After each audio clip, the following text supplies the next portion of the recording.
सरकार के खिलाफ एक धरना दिया था और अरविंद केजरीवाल को सबसे पहले अर्बन नक्सल कहा गया था। याद कर लीजिएगा, अपना पुराना डॉक्यूमेंट जाकर के देख लीजिएगा। मारेंगे भी हम और बचाएंगे भी हम, ये तुम्हारी आत्मा देखेगी। I don't believe this! असंभव नहीं कहा था, किसी पुलिस ने, कोर्ट ने नहीं कहा था, वो पॉलिटिकल बयान था। यहाँ कोर्ट की बात हो रही है, जो कोर्ट ने टिप्पणी की है। मैं कोर्ट की बात नहीं कर रहा हूँ, मैं भी पॉलिटिकल बयान की बात कर रहा हूँ। कोर्ट पे टिप्पणी करने का अधिकार हमको नहीं है। हम बातें नहीं कर रहे हैं, हम पॉलिटिकल बयान की बात कर रहे हैं। मैं आपको देशद्रोही नहीं कहता हूँ, वो पॉलिटिकल बयान है, तो उसका मतलब क्या है? क्यों कहेगा कोई? नहीं, ये आप अगर हो, जब तक ये प्रमाणित नहीं होगा तो मैं कैसे कह दूं कि आप देशद्रोही हो? लेकिन लोग तो कह रहे हैं ना। सुन लीजिए, जवाब सुन लीजिए। लोग तो कह रहे हैं ना, लोगों की गिरफ्तारी की गई ना, लोगों को जेल में डाला गया ना। इस तरीका का माहौल तो आपको छोड़ा रिया कहा ना कि इनके खिलाफ आखिर प्राइम मिनिस्टर, कोर्ट ने नहीं पुलिस कमिश्नर को बुलाया। मैं भी बता, मेरे पास भी कुछ होता है। प्राइम मिनिस्टर ने बाकायदा दिल्ली के पुलिस कमिश्नर को बुलाया और कहा कि इन बच्चों पर ज्यादा आगे तेजी से नहीं बढ़ना है। ये बात मोदी जी की रहमो करम पे छूटे आपका नैया। अवधेश जी कह रहे हैं कि मोदी जी के रहमो करम पे आप बाहर आए।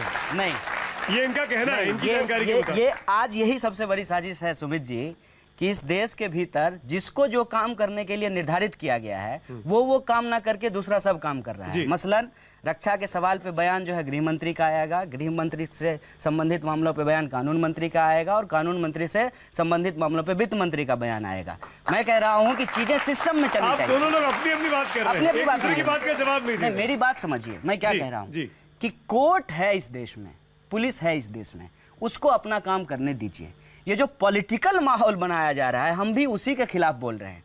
कोर्ट अपना काम कैसे कर रही है और पुलिस अपना काम कैसे करेगी, हम उस पर सवाल नहीं उठा रहे हैं। जो पॉलिटिकल माहौल बनाया जा रहा है अर्बन नक्सल के आड़ में, जैसे एंटी नेशनल के आड़ में बनाया गया था, मैं उस पर आपका ध्यान आकर्षित करना चाहता हूं कि ये क्यों किया जा रहा है। समझ रहे हो? समझ रहे हो?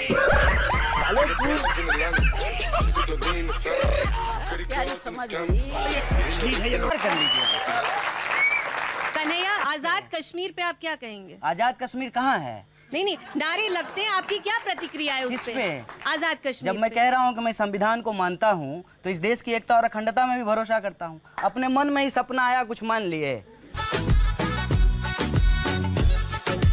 ये सब देखने से पहले मैं अंधा क्यों नहीं हो गया?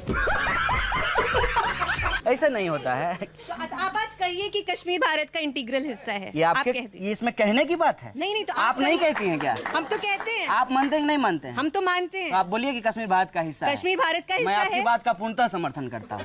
पर आप क्यों नहीं कह पाते? आप क्यों नहीं कह पाते? कन्हैया, मुझे आपकी बात को रिपीट करने का मन कर रहा है। हाँ। एक मिनट अवधेश बाबू, मुझे आपकी बात रिपीट करने का मन कर रहा है। जो आपने गुंजा के साथ किया वो मैं आपके साथ खेलना चाहता हूँ। एक बार आप कहिए, क्या कश्मीर भारत का अटूट हिस्सा है? कश्मीर से लेकर के कन्याकुमारी तक सब भारत का अटूट हिस्सा है। जम्मू भारत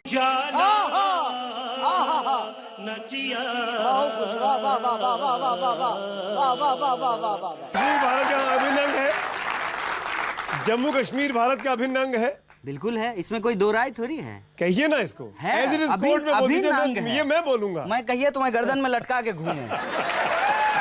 अगर यही पैमाना है सर कि असली सवालों पे बात ना करके, ये स्थापित बात है, ये सच है, तो तख्ती लगा के घूमते हैं, फिर हम बेरोजगार हैं ये सवाल भूल जाएंगे। हम नोटबंदी में जो है इतना बड़ा घोटाला हुआ, ये सवाल हम भूल जाएंगे। इस देश के भीतर, हाँ वही बात तो नहीं, आप हमसे यही पूछिए बार बार कि आज तो जनता के मंच पे आप हैं, आप हमसे बार बार यही सवाल पूछिए। आज जनता के मंच पे आप हैं, तो आपको जवाब देना है। देश को जवाब दो। कन्हैया भाई, बोल देता हूँ, फिर सर का सवाल लीजिएगा। हम यही कह रहे हैं कि आप हमसे बार बार यही पूछ करके कि आप देशभक्त हैं कि नहीं हैं, कश्मीर भारत का अभिन्न हिस्सा है कि नहीं है, आप अर्बन नक्सल हैं कि नहीं हैं, मेरे इस सवाल को भटका देना चाहते हैं कि आज 2 करोड़ नौकरी क्यों नहीं है। ये सवाल है सर। ये आपसे एक सवाल है कि आप लोग बड़े गुस्से में हैं। क्या अर्बन नक्सल कोई फिनोमिनन एक्चुअली एग्जिस्ट नहीं करता? पूरा सुन लेना। और अगर आपका आरोप है अर्बन नक्सल क्रिएट किया गया है, तो आप कहना क्या चाहते हैं? किसने अर्बन नक्सल बनाया है और क्यों बनाया है? अभी मजा आएगा ना भिड़ो। पर आप प्लीज डायरेक्ट बात करिए, घुमा फिरा के नहीं। बिल्कुल डायरेक्ट बात आपको बता देते हैं सर। देश के भीतर जो इकोनॉमिक डिस्पैरिटीज है, खास करके जो पीछे छूटे हुए लोग हैं।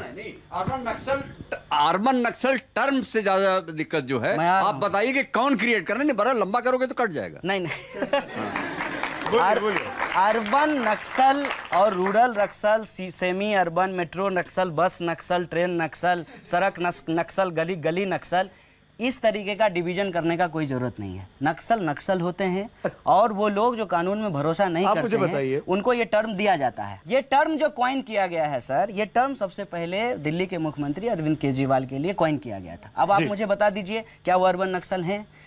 अरे मैं फैक्ट बता रहा हूँ, मैं झूठ नहीं बोलता, मैं प्रधानमंत्री थोड़ी हूँ। मैं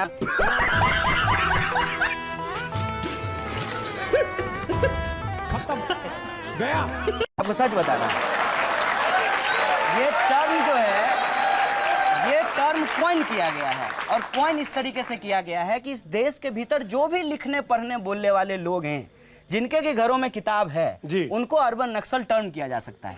पहले भी कुछ लोगों को नक्सलवादी बोल करके गिरफ्तार किया गया और कोर्ट ने उनको बरी कर दिया। ये फर्जी बहस है सर, मैं बार-बार ये कह रहा हूं। कौन नक्सलियों पर ज्यादा दुर्दांत सरकार है, यूपीए या एनडीए? सीधे से कंपैरिजन कर दीजिए और आज तय कर दीजिए। बात यह है कि मैं उस कार्यक्रम का आयोजक नहीं था और ना ही मैं वहां उपस्थित था। तीसरी बात यह है कि नारा लगा है कि नहीं लगा है, इसका जांच करने का काम पुलिस का है। 2.5 साल हो गया है, उस मामले में कोई गिरफ्तारी नहीं हुई है और इवन जिन लोगों को गिरफ्तार किया गया उनके ऊपर कोई आरोप पत्र नहीं दाखिल किया गया। ये फैक्ट है। अब रही बात कि देश के भीतर यदि ऐसा कुछ होता है किसी के भी द्वारा, ये एक गैर कानूनी गतिविधि है। असली मुद्दे देश के कन्हैया कुमार तय करेंगे। नहीं, जनता का सवाल, जनता का मुद्दा है ये। शिक्षा सिर्फ मेरे लिए है सर। सुनिए मेरी बात, आप अपने बच्चों को स्कूल नहीं भेजते हैं। आपको इस बात को समझाना होगा। आप अपने बच्चों को स्कूल भेजते हैं कि नहीं भेजते? आप मेरे हस्बैंड का नाम रमाकांत ले ले। मैं तो तेरी समझ रहा था। मुझसे सवाल पूछ के क्या साबित करना चाहते? नहीं, तो आप कहते हैं कि आप भी स्कूल जाते हैं, मैं भी स्कूल गया था। आप भी कॉलेज गया, मैं भी कॉलेज गया। आप जेएनयू जैसे कॉलेज गया, मैं साधारण से कॉलेज में गया। आप बहुत बड़े कॉलेज में पढ़े, मैं साधारण से कॉलेज में पढ़ा। आप बहुत अव्वल दर्जे के छात्र हैं, मैं बहुत ही निम्न दर्जे का छात्र हूँ। तो देश का असली मुद्दा जो है वो शिक्षा है कि नहीं? कन्हैया, सब कुछ है। इस देश का असली मुद्दा बीते 4 साल में पैदा हुआ है। नहीं, 65 साल को भूल जाएंगे आप? मैं वही कह रहा हूँ। आप राजनीतिक शख्सियत के तौर पे यहाँ पे हैं और आप मोदी पे सवाल खड़े कर करके अपने आप को राहुल गांधी के साथ सटा रहे हैं जाके। नहीं, ये इशारा साफ मिल रहा है कि आप अपनी नहीं 19 की लड़ाई में जो बात राहुल गांधी कहते हैं कि आज मोदी को हराना है ताकि कल कन्हैया कुमार राहुल गांधी के साथ खड़े होके एक नई सरकार बना सके। नहीं, ये तो आप नहीं तय करेंगे ना। ये तो मैं आप ये बहुत गनीमत है। माफी मांग, माफी मांग, तो माफी मांग कर रहे हैं ना, आप यही कर रहे हैं ना। ये देश की जनता तय करेगी। आप यही तो बता रहे हैं। ये देश की जनता तय करेगी। कन्हैया, आज आप ये बात साफ करिए, आप 2019 में राहुल गांधी जी के साथ हैं कि नहीं है, और आप उन्हें देश का प्रधानमंत्री देखते हैं या नहीं देखते? वाह, बहुत अच्छा सवाल पूछा है। मैडम को शायद खबर नहीं हो, दिल्ली में ही रहती है, मैं इनको बता देता हूँ। दिन दहाड़े 15 अगस्त से ठीक पहले इस देश का संविधान जलाया गया, बाबा साहब भीमराव अंबेडकर मुर्दाबाद का नारा लगाया गया। मैं उनके खिलाफ हूं और इस देश के संविधान के साथ हूं, और आप भी यदि इस देश के संविधान के साथ हैं तो मैं आपके साथ भी हूं। आज इस देश में संविधान को बचाने की लड़ाई है, किसी को प्रधानमंत्री हराने, किसी को प्रधानमंत्री बनाने की लड़ाई नहीं है। राहुल गांधी के साथ नहीं, खुद को नहीं बचाया, घर खुद से साफ हो जाता है। घर खुद से साफ नहीं होता है मैडम, घर में झाड़ू लगाना पड़ता है। ढिलाई नहीं, अबे नाच पे गधा।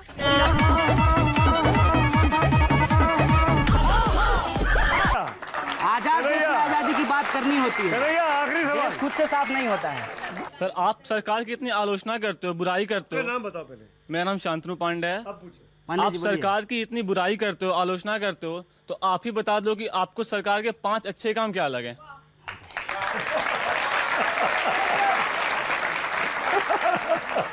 सरकार का यदि आप कहेंगे कि अच्छा काम, वो सरकार बनने से पहले हमको अच्छा लग रहा था। जैसे सुन लीजिए, जब ये कहा गया कि मोदी जी चाय बेचने वाला का बच्चा हैं, तो मैं बहुत खुश हुआ कि इस देश में लोकतंत्र की वो ताकत है कि चाय बेचने वाला का बच्चा भी देश का प्रधानमंत्री बन सकता है। लेकिन जब वो सरकार बन करके आए, उन्होंने चाय वाले के कुछ नहीं किया चाय बेचने वालों के लिए, तो मैं उनसे दुखी हो गया। दूसरा सवाल, वो कहते हैं कि मेरी माँ बर्तन मांजती थी, मेरी माँ भी आंगनबाड़ी में काम करती है। इसको मार्केटिंग करने का सवाल नहीं है। सरकार जो है, सरकार जिस तरीके से मार्केटिंग की है, वो सुन करके बहुत अच्छा लगता है। डिजिटल इंडिया हो, स्टार्टअप इंडिया हो, स्टैंडअप इंडिया हो, सुनने में बहुत अच्छा लगता है, लेकिन सरकार ग्राउंड पे एक भी ऐसा काम नहीं किया है जो हमको अच्छा लगे। तो इनसे भी व्यक्तिगत सवाल आप ये कह सकते थे कि मुझे एक भी काम अच्छा नहीं लगा, हाँ तो कहते ये कह देते थे ना। नहीं, व्यक्तिगत आक्षेप जो लगाना है ये जरा थोड़ा दुख की बात है, लेकिन मैं एक सुन लीजिए। अब सामाजिक समानता की इन्होंने आज बहुत बात करी है, तो इनसे ये पूछा जाए कि इन्हीं की पार्टी के, अभी इन्होंने सीपीआई ज्वाइन कर लिया है, तो इन्हीं की पार्टी के इनके बहुत ही करीबी मित्र लोग हैं जिन्होंने इन पे और इनके संगठन पे जातिवाद का आरोप लगाते हैं। ये टुकड़े टुकड़े कौन है जो शिक्षा के दलाल है, ये टुकड़े टुकड़े कौन है बिकाऊ पत्रकार है, ये टुकड़े टुकड़े कौन बलात्कार पे मौन चौकीदार का है बेईश्वर कौन से की कौम है। ये हुए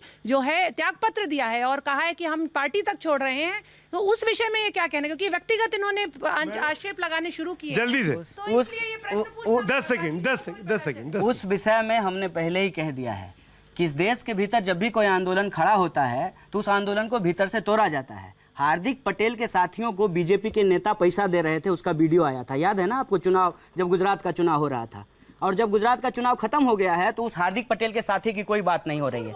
हम सही हैं कि गलत हैं, सुनिए ना, आरोप होता है, हम सही हैं कि गलत है, ये इतिहास तय करेगा मैडम, ये इतिहास तय करेगा। आप दोनों को रोकूंगा, गीता जी और कन्हैया, आप दोनों को रोकूंगा। वक्त की कमी है, माफी चाहता हूं।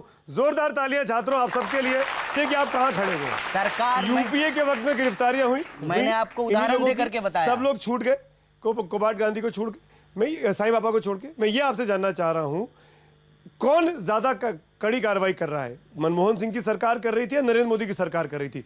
कौन जाति कर रही है अर्बन नक्सल के नाम पर, बता दीजिए आज। जाति तो सर ये बीजेपी कर रही है अर्बन नक्सल के नाम पर। यूपीए नहीं कर रही थी। कार्रवाई की जहां तक बात है, यूपीए नहीं कर रही, किसी की भी हो सर। आप इशारा कर रहे हैं, अगर आप राजनीतिक व्यक्ति हैं, हम भी सरकार में, आप इशारा कर रहे हैं राहुल गांधी जो है उनको आप सपोर्ट कर सकते हैं। इस सवाल के कई मायने। कहाँ चले गए जंप करके सर? क्यों बहस उस जगह पे लाते हैं जहां से आपने शुरू किया है। हमने अच्छा कहा कि अर्बन नक्सल टर्म जो है वो कॉइन किया गया है इस देश में पढ़ने लिखने बोलने वाले लोग हैं उनको चुप करने के लिए, लेकिन मैं इस बात को इनकार नहीं करता हूं कि इस देश में नक्सलवाद की समस्या नहीं है। लगातार जो गृह मंत्रालय की रिपोर्ट आई है और रेस्पेक्टिव राज्य का रिपोर्ट आया है जिसमें कहा गया है कि नक्सलवाद की समस्या कम हो रही है।